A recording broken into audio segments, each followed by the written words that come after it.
Hi, everyone. I'm Meredith. And listen, I'm just a girl still stuck in my apartment, still looking for someone to talk to.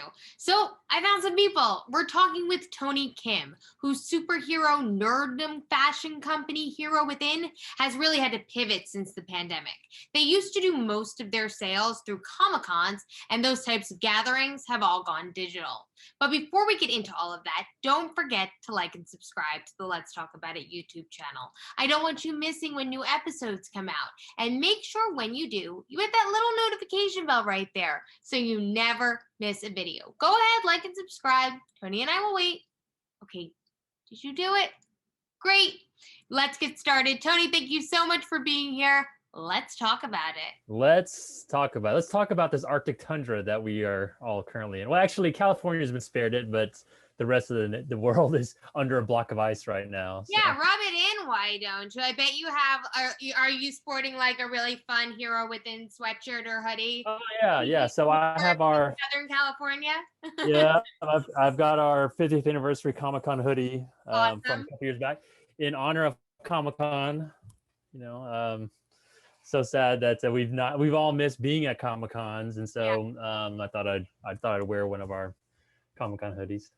Absolutely. So let's get into that. Now, the fact that Comic-Cons are such a big part of how your merchandise, how Hero Within merchandise is sold, how have you been able to change and transition, pivot the business, if you will, now that there are no in-person Comic-Cons amid the pandemic?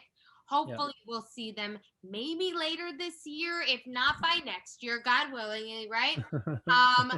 And everything is digital, right? So how has the business changed for you? We're caught off guard, and it's been very challenging, very difficult.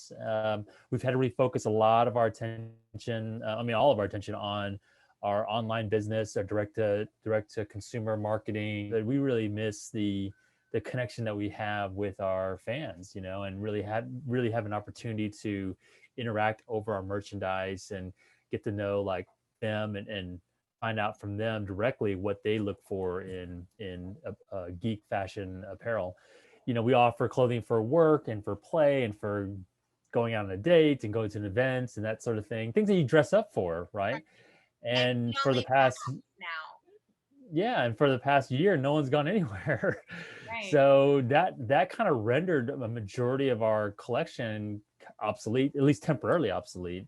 So we had to make some pivots. We've had to shift more towards like comfort wear and casual wear and joggers and hoodies and things like that. And which is different for us. We came out over Christmas. We came out with a Star Trek onesie, one big adult onesie, and we've never had to do that before.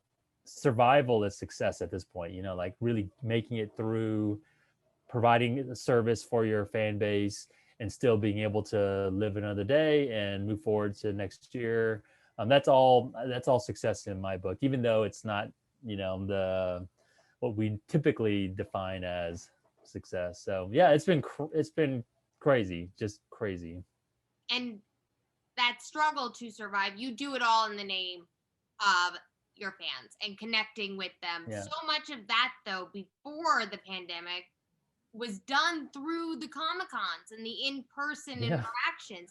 How has that changed when everything is digital, whether it's a digital Comic-Con or just finding those new online communities where people will have to transition in order to connect, which is, also such a struggle during the pandemic when we were all distanced, still finding those connections that matter so much. Well, for us, we always pride ourselves at a convention that we had a great like in-booth experience, and I'm really proud of our team that really creates this sort of personal connection and just creates an overall like great experience. Well, you lose so much of that when you're just now clicking around with your mouse, and we do feel like it's been harder to kind of grow our fan base because it's just harder to make a memorable experience with just a website. Now that you mentioned, the online market is saturated, and trying to find both new fans, connect with the ones you have, also find new licenses and partnerships, and how getting into pins may have done that for you. A particular challenge for this pandemic has definitely been like, how do we grow and connect with our our fan base? And there's so much noise right now. Because everyone is 100% driving their sales online, that just trying to cut through the noise, cut through the traffic, all that, it's been really, really tough. We've done the best we can as far as our direct to marketing campaigns and our social media, and we've been able to I'm really grateful and appreciative of our fan base who's responded really well. But one thing that we've done is we've had to switch to products that we never really thought that we would be doing, like enamel pins. Customers have been, like all of us, are struggling financially. It's been really hard to have expendable income to spend. Who has $99 to spend on a jacket or whatever? But they may have, but they still want to buy something that represents their fandom. So enamel pins have been really popular for us. In fact, we've got a exclusive enamel pin that's we've not shown online, but it's our Nice. Justice League, for Zack Snyder's Justice League cut. It's coming out soon. But so a fan could like buy something like that that's only a few dollars that they could wear on their sweatshirt, put it on the table, stick on their wall or something. That way they still have something that they love. They support a company that they love. Over the pandemic, we were able to land a deal with the BBC, which has Doctor Who, as well as Toho, which has Godzilla. And so Godzilla and Doctor Who have been some of our newer products that are newer licenses that we've been able to announce this past year. Because I think one thing that has really occurred has been that businesses now have been forced to look into be more creative and look and create more partnerships that will create more opportunities for their own businesses. And so this past year, I think that's been one good thing, is that there have been more people reaching out, more dialogue occurring, more collaborations occurring, and more businesses are looking for new revenue streams. And so that's been really great. We're really excited. We announced our Doctor Who and our Godzilla licenses back at last November during the Black Friday and all that Cyber Monday weekend. And that's been awesome because that has definitely has grown our fan base. Like, we've been able to connect with a whole new market because of those followers. And Doctor Who fans and Godzilla fans are very passionate, and so to be able to create new product for them, product that they've never seen before, has been very, not just beneficial for us, but then also very rewarding as well.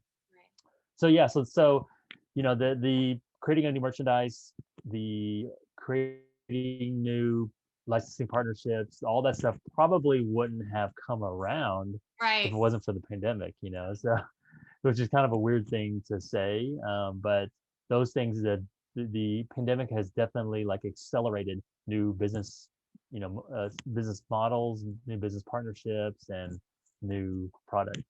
That's amazing. What is the fan community, yours specifically, but also the in general, having that during these really what's been a remarkably difficult year, right? What is the fan community and its support of your company, meant to you, and provided that during these times where the entertainment industry has drastically changed, things that we may have taken for granted, blockbuster movie releases, going to see them in a movie theater. That's all kind of been taken away, and we don't know when we're getting it back. Same with Comic-Con. So what has that connection and that community meant to you over the past year? So definitely I am looking forward to someday returning back to where we can be in connection with fans. I think that what concerns me is that we're kind of, because we're all sort of, we can see the light at the end of the tunnel. It's farther the way than we want it to, but it's there. And I agree. I think that maybe by the end of the year, maybe we'll be able to go to cons again. but I think another question is that how has our culture's behavior how has it changed at a at large scale events when we're finally back there? And before we were all tight in these little booths and people are trying on the racks of clothing that other people have tried on, and Right, right. there's this weird, What's it gonna look like? yeah, everyone's a germaphobe, right? So are we gonna like set up a table with the glass shield and just sort of like a vending machine, you put your money in, it spits out something out, and people, so I think that that's what we're trying to think through right now is um life won't just go back to normal magically, but it's gonna have an impact on how we interact as people. And so yeah, I think we're trying to figure that out. But yeah, I really miss our fans. I really feel like that's probably the biggest loss that I've experienced this past year, and I long to be with them again. What do you want to say to them when either when you hopefully are at your first con after all of this, or your message to those fans to get them through to that point? Yeah. One thing I would probably say is when you support small businesses, you're supporting dreams. That's basically what it comes down to is that, um, supporting young companies is you're really fueling the dreams of a small group of people. Fans have been so great over the past year to support where they can. I mean, again, so many people out of jobs, so many people, their revenue has been cut significantly, and so I know that um, whenever a transaction comes into our online platform, whether it's a pin for $7 or it's a jacket for $130, we're extremely grateful for that. We're very aware and cognizant that those every dollar, every cent is it's vitally important to us because it came straight from the heart of our customers. And so, to our fan base, I just would say thank you, thank you, thank you for all the support that you've shown us. Because again, not only is it just keeping our company alive for another season, but it's supporting and fueling our dreams. We really dream to provide awesome, sophisticated apparel for fans that inspires and brings hope and celebrates heroes. So, alone, we definitely would not have been able to do that, and we're hoping that as we continue to sort of trudge forward, and now trudging forward in the snow, that Yeah. hopefully by the end of this year or soon that we'll be able to all be back together. Here is hoping. Tony, thank you so much for talking about this. I Yeah. cannot wait to get back to either a con or a movie theater or any kind of big gathering sooner rather than later. And we'll have lots of Yeah. fun fan wear to wear when we get to those points. I really appreciate you talking Yeah. with me today, Tony. You all out there, don't forget to like and subscribe to the Let's Talk About It YouTube channel. We will see you next time. This has been Let's Talk About It.